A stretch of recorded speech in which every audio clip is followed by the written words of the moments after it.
Hi, and welcome back to our Squad Leader tutorial series. We have been covering vehicles and how to move and fight with them. In our last videos, we covered tank-to-tank combat.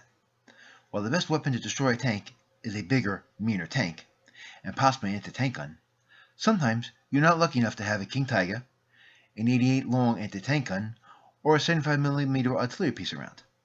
Your only anti-tank weapon is your infantry. While this is not the ideal situation, your infantry are not helpless, and they could get the job done. The squad's abilities are determined by the time frame of the scenario and the nationalities involved.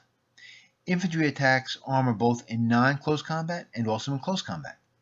In this video, we will be concentrating on non-close combat attacks by infantry on tanks with non-shaped charged weapons, because those did not appear till later on in the war.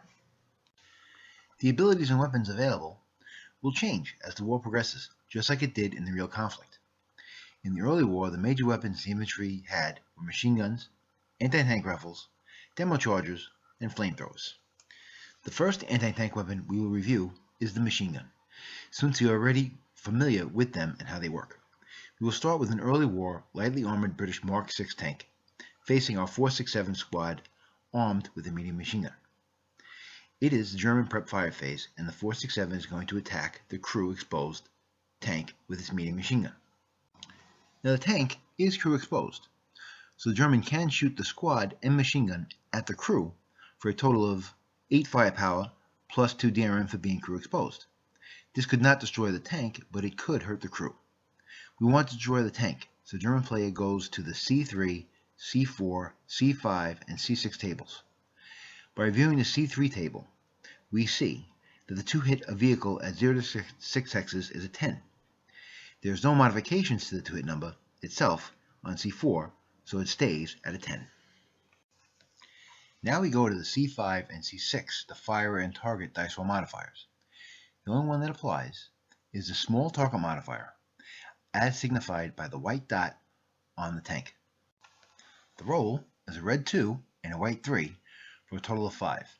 The machine gun hit the tank and kept rate. Now we go to the AP kill table C7.31. The MG to kill starts out as a 4. If you look at the 3 to 6 range column, there is a +1 modifier to the kill number, so the 4 goes to a 5. The armor for this little tank is a 1, so 5 minus 1 is a 4. The final to kill number is a 4. This brings up 4 minor differences between machine guns and anti-tank roll and the true anti-tank weapons. First is that machine guns cannot get immobilization results if the 2-kill roll is equal to the number needed. In essence, if this was an anti-tank gun that needed a 4 or less, it would immobilize the tank on a 4. Machine guns don't have that luxury. Second, machine guns do not get target acquisition. Third, machine guns are not eligible for critical hits. And fourth is that the machine gun cannot attempt to kill a tank if its firepower is halved for any reason. So if the vehicle is outside the machine gun's normal range, or if the arming infantry is pinned, it cannot attempt to kill the tank. One good thing is that exposed PRC are affected by the 2-kill roll if the vehicle is not destroyed. So let's say that on the 2-kill roll we roll a 4 with a red 3 and a white 1. The tank is unharmed, however the crew gets hit with a 4 on the 4 IFT column due to the 4 value of the machine gun. Adding +2 for the crew exposed, it becomes a normal morale check for the British tank crew. In general, armored fighting vehicle crews have the morale of the elite infantry of that nationality. So in this case, the morale is an 8. The British player rolls a 9 and the crew is stunned for the rest of the turn.